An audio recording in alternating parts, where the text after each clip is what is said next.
By Kaplan, maybe you want to say a few words for us? Okay. Somebody sent a letter to the producer, Yeshua Meir, asking that I should talk something about Rabban Streliger. And the reason he asked was because I once mentioned his name. I don't remember what I mentioned it about, but I'll just talk a little bit that I know about him. I don't really know too much about him, but I am interested in his sefer, and I feel a connection to it, and I feel I should make a seder in it. And I did have a seder in it for a while. I got up to a certain place, and then I stopped. I really think I should continue because I feel a time in it. Sometimes you learn Sfarm, you just think that's the thing to do, but you don't really feel drawn toward it. In this sefer, I feel drawn toward it. I think the reason is because it's I think you could say learnable. If you could use such a word. You can understand things, and he talks about deep things, deep spiritual things, concepts of Kabbalah, and you can understand it to a certain degree. You can understand what it says there. There's a problem by Hasidus in general, or by Hasidim in general. You have a Rebbe, and there's a feeling that you're supposed to be impressed from everything about the Rebbe. Supposed to be impressed.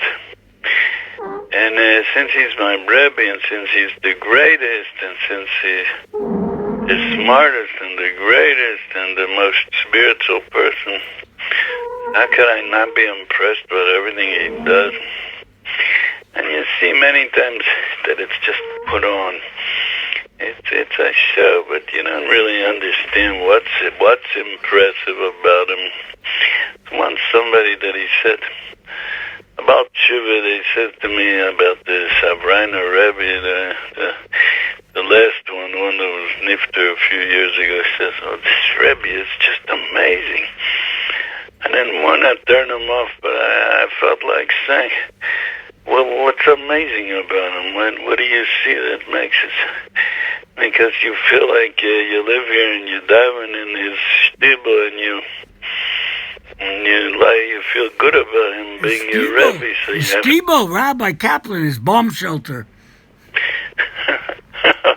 Okay. No, we've seen people make shuls and bomb shelters. But okay, whatever you want to say. So this person about him is just amazing. Well, what's amazing about him? Too bad you didn't ask him. I didn't ask him because I don't want to put people down. Although I do it a lot with maybe with the producer, I put him down a lot. But other people, I feel like he's not going to know what to answer anyway. But now I look back, maybe I should have, maybe you're right, I should have really. And I've seen, the truth, I've seen it by Lubavitcher Hasidim. I can understand that every movement the Rebbe makes is interesting. I can understand that they look at him, although they used to look at him. Although I don't know if I would be there for years and years. I don't know how much I would keep looking at him. Maybe I would, I don't know. But every sikha that he says is so impressive. Okay, he says good Torah, but is it so impressive, every sikha he says? I don't know. I mean, I can feel that it's put on sometimes. I'd say there's a sikh I saw years ago. The why did Eliezer Eved Avram have kfitzas at derech? As Avram wrote him a star matana to Yitzchak, so he didn't want it to be a star meucher then. You should show it to Star Mukta. Show it to them. It was written a few days earlier, and it's not going to become his till he gets married. So, okay, it's a good word. No, you can't find such things in others' farm. I mean, it's so great. So take on and you say, okay, so good. So he didn't. So not everything is gone. It's very good news. But no. But by Hasidim, there's a teva. You're supposed to be impressed. You're supposed to be impressed. Anyway, there's another thing. There's being impressed is one thing. I'm really, this doesn't have so much to do with what I'm talking about. I'm just saying it anyway. Sometimes I feel there's such a thing as being drawn towards something. Drawn towards something doesn't have to mean that you're going to be impressed from every page you see there. And it doesn't mean it's going to be easy. But it means you have a feeling that if you learn this, you might get a certain fulfillment, and maybe you could say a certain shleimus. You'll get high, you'll get more spiritual. It's shaykh to your sharish neshama, you could say. I think I'm not fooling myself by saying that I feel a certain connection to Rabban Strelish, even though I know very little about him. What I do know about him is he was a Talmud of the Baal Tanya, and he quotes the Baal Tanya in his Sefer quite a few times, although I didn't learn that much of his Sefer, but I do know that he quotes him here. I have here, and I think it's in the end of the Hakadoma, that he says, he says over here that he learned by the Baal Tanya. He says he didn't reach his level, very far from it, but he sat by him 30 years, he says here in the Talmud. Karov l'shloshim shana shenisavakti bafar raglo v'shimashti lofonov. I sat at the dust of his feet, and I served him. And he says, and he was yogeya, he worked hard on every word that he heard me, Piva Kodesh. And he says if he didn't understand the first time, he would ask him again, he would explain him again. And then he says like this, after I understood the shoresh of what he said, so I was able to be marchiv the biur kirtzoni. That's his lashon. I could explain it, broaden the explanation the way I wanted. What do you mean, the way I wanted? It means the way I understood. That means his sefer. The name of sefer is Shari Yichud V'Emunah, also Shari Avoda, one of his form. And he seems to be saying in this Hakdama that what he's doing here is explaining the Yesodus of the Baal Tanya. And but he says that in this sefer there's Kama Dvarim. He says Haskolos no sofas ala mavur b'sifro HaKodesh. There's more understandings and explanations, more than what it says in his sefer. But he says, the Gemara says in Yevomas Tzadik Vov, that Reb Lezer, the Talmud of Rabbi Yochanan, he didn't say, he once said a memra, and he didn't say it in the name of Rabbi Yochanan. The Gemara says, because Hakol Yodim, that whatever Rabbi Elazar says is the Torah of his Rabbi. He says on himself also, whatever I say is the Torah of my Rabbi, and everything is based on the Baal Tanya. Now, I once read a story that When Rabbi Strelisher was young, he was a very close friend of Rabbi Dov Ber, the son of the Baal Tanya, which in Chabad is called the Middle Rebbe. The Middle Rebbe. I think the reason is because Tzemach Tzedek was many, many years a Rebbe, maybe, I think 28 years he was a Rebbe. And they felt that the Middle Rebbe was only 12 or 17 years, I think.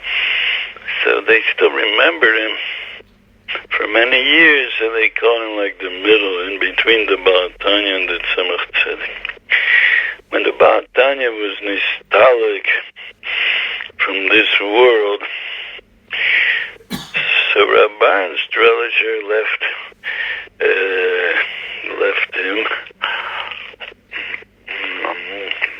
his base medrash. He went and he opened his own base medrash. That means he started saying Hasidus. Hasidus in Chabad, when you say the word Hasidus, it means explaining ideas of Kabbalah. They use the word Pnimius HaTorah, explaining it in their signon that the Baal Tanya started, which is a way to explain things in Kabbalah to bring it closer to the Seichel. They also use a lot of Meshalim from the person, from the Seichel of a person. Now,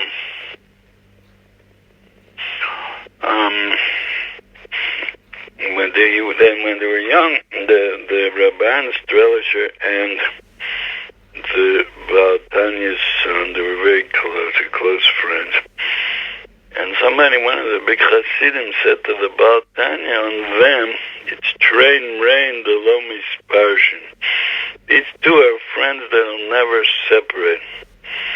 And the Baal Tanya said, haLevi the lo misparshin. HaLevi, they should never separate.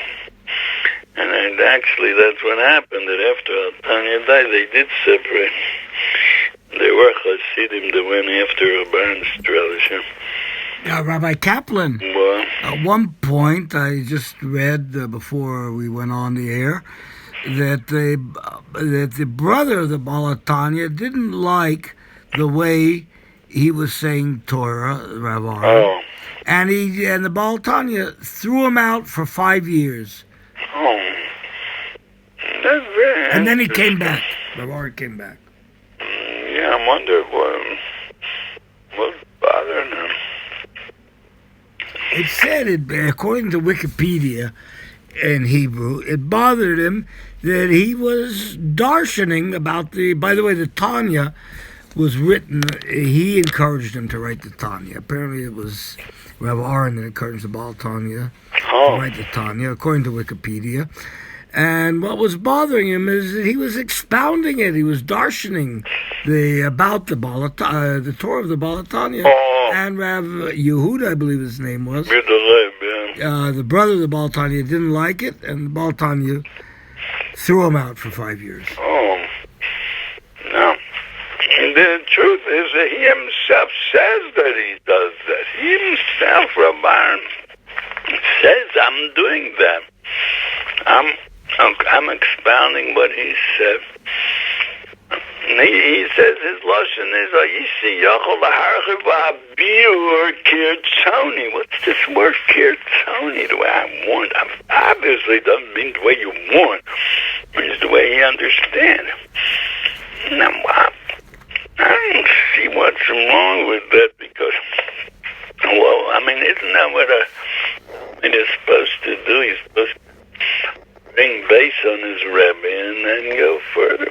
Rabbi Kaplan, what? Just a word about this idea. It says in the Likutei Moharan Torah, I believe, Kaf Aleph or Kaf Beis, that if you learn Torah and you have no chidushim on it, you're not allowed to say it over. Oh. And I spoke with Rav Tzvi Cheshen about this. I got in a big fight with somebody once about this Nakuda, because on his Shabbos table, he only read books. He reads. He read inside. And I said, you're not allowed to say it. The Rebbe says, this was a Breslover, you're not allowed to say such Torah. And we had a big fight, and I went to Rav Tzvi Cheshen, who gave me a haskama. You're right. You sure you're saying good? Well, I would say it depends. I always like to make sure in between. Depends how you say it. Okay, that's for a separate sikha, maybe. Now, whatever came out of this Hasidus of the Staroselye, we don't know. It could be it fizzled out. After he was nifter, nothing came of it. His son became a Rebbe, and his son? He had a son, like it's in the Wikipedia. And when he died, they went to another famous Rebbe. I forget his name now. I forget the name. And it trickled out. It ended until 1970s, when Avraham Moshe Krauss, who I knew very well, he was my next door neighbor at that point on Rehov, there next to Shmuel Shapiro, Bar Vayashi we lived. And he started printing the books like crazy. Oh, I wonder why. Krauss is his name. Because, how many people? I'll tell you, it could be, I don't know if anybody learns these form, and I know that he spread it a lot, because it was in every shul you'd see some of these form from Rabbi Messtrasher. And I don't know who learned this form. You! But it could be that I'm the one. It was all made for me. And now your son Yosef. Oh, now, my son Yosef asked me once, where could I get a good explanation about what the Esser spheres are? 10 spheres, that's the basis, the olive base of Kabbalah is the 10 spheres. Where can I get a good explanation? So I said, in the Shar Hasheni of Rabban Strellisher's Sefer Shar Yichud B'Emunah. I just want to, and I'm going to just say a few words about what it says there. Just to give you an idea of how he makes things clear. He says that in every creation, there's a beginning, a middle, and an end, obviously. Now, the beginning is what the thing is. Well, what it is, yeah. Let's say a person is flesh and blood. Now, second thing is what its nature is. What's the nature of this flesh and blood? Well, the nature is that the blood runs through the body. The person breathes.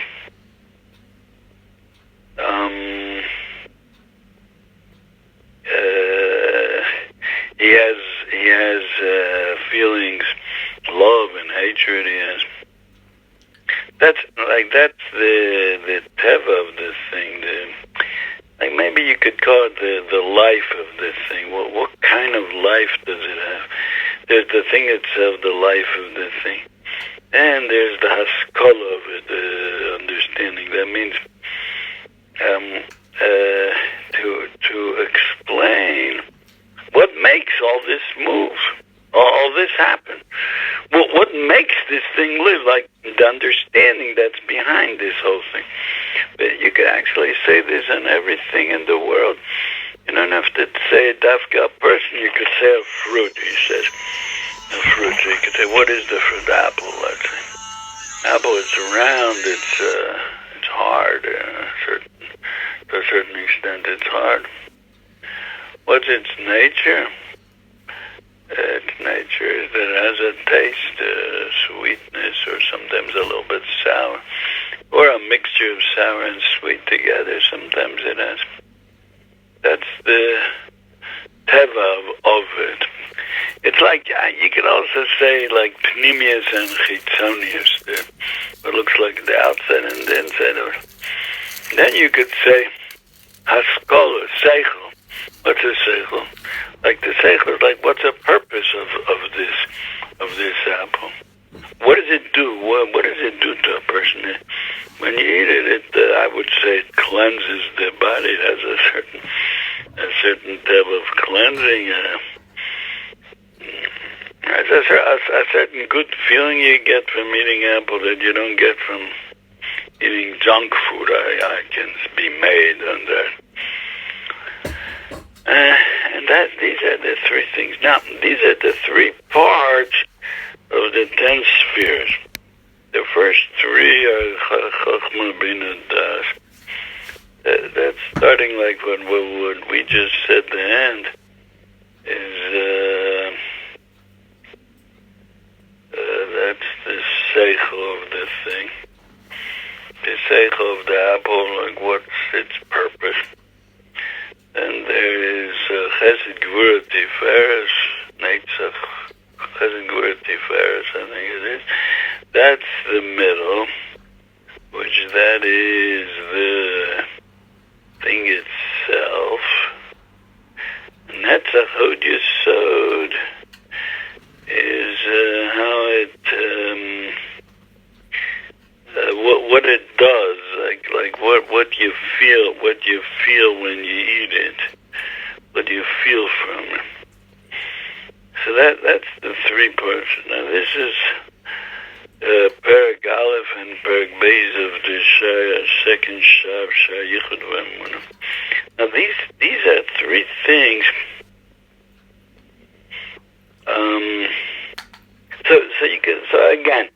So let's try to say it again. Let's go the other way, backwards. The first thing is the seichel. Like what result? What are we looking for or getting out of this thing, this object? This let's maybe say a table. Let's say something dumb.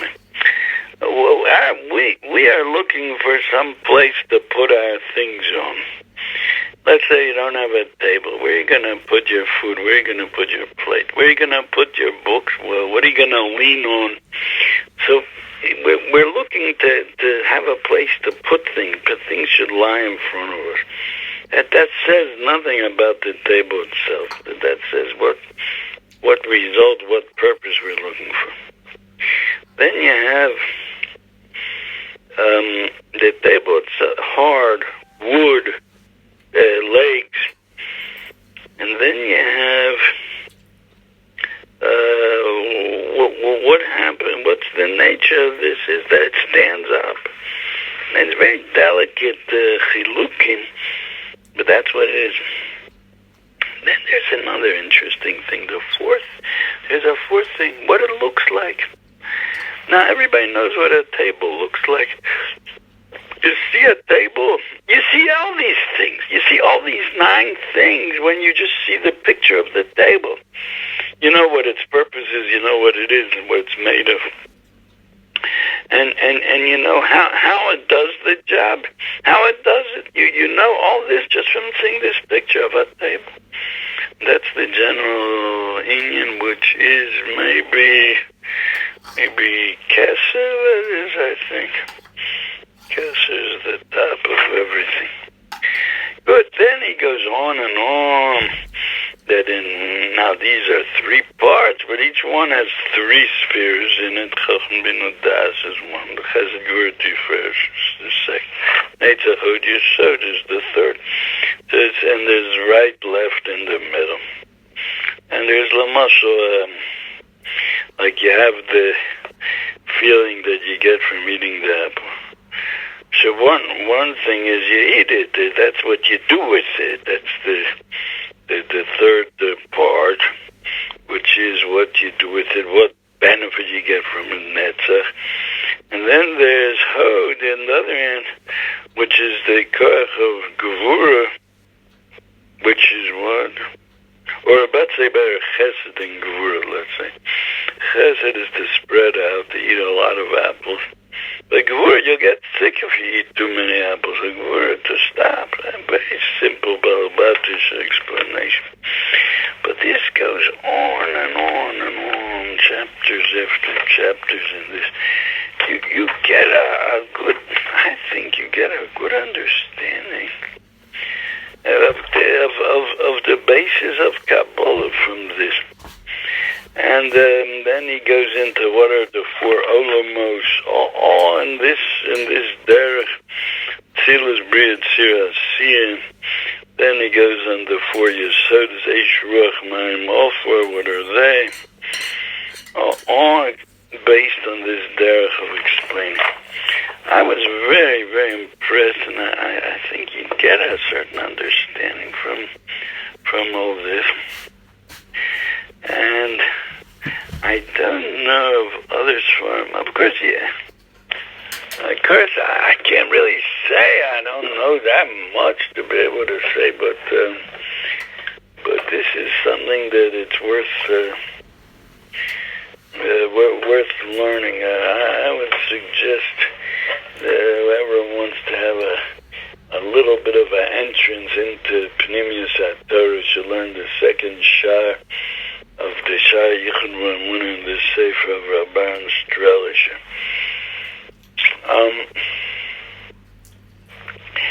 I just wanted to mention an interesting thing, that there are Mamorim also. He printed in on the Parshas of the week, and he printed a Tikkunei Zohar with Mamorim of Rabban. Interesting is, I saw one, Parshas Kisisa, the Haftarah is about the Nevi'ah Yabal, the Eliyahu HaNavi, how he confronted the Nevi'ah Yabal, and he said whoever could bring down the fire in Hashemayim is the right one. All story with the two Purim.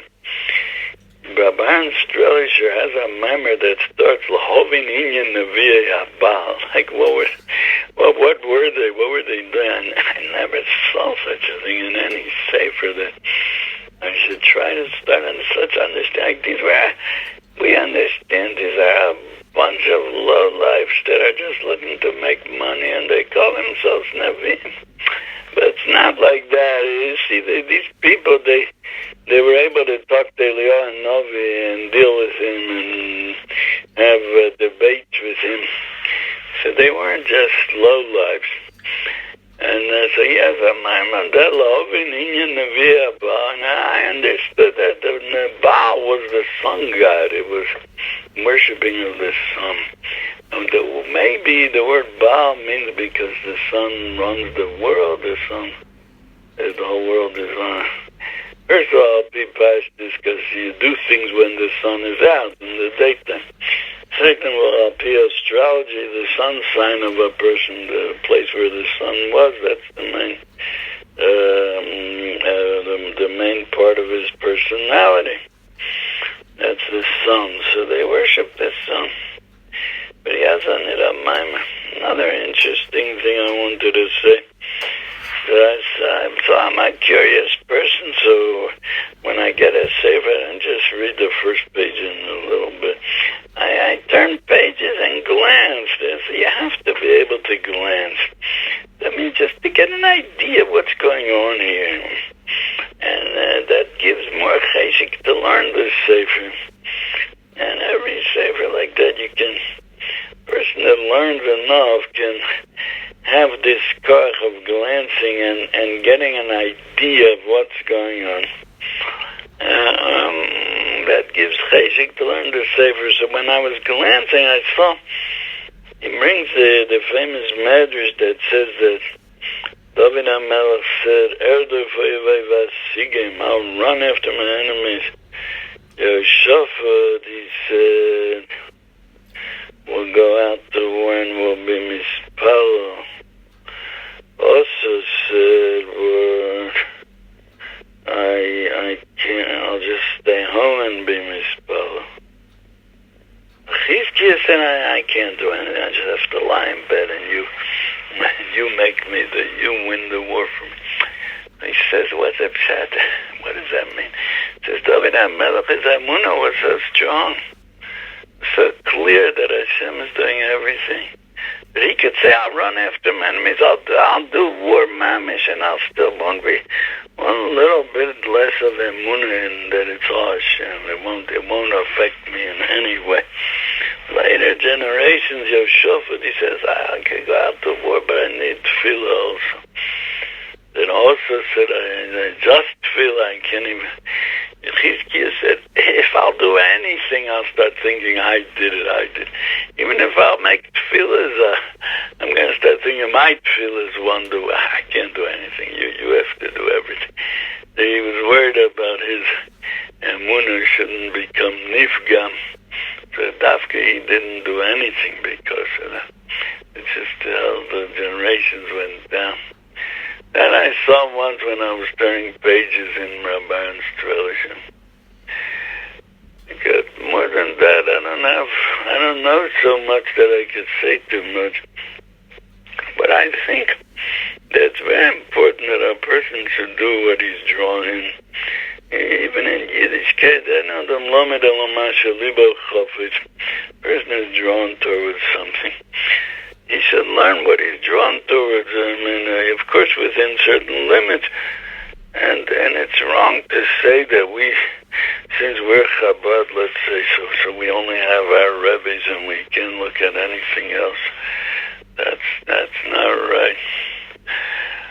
So, this is what I have to say. I hope it'll be a toelis for anybody who hears it.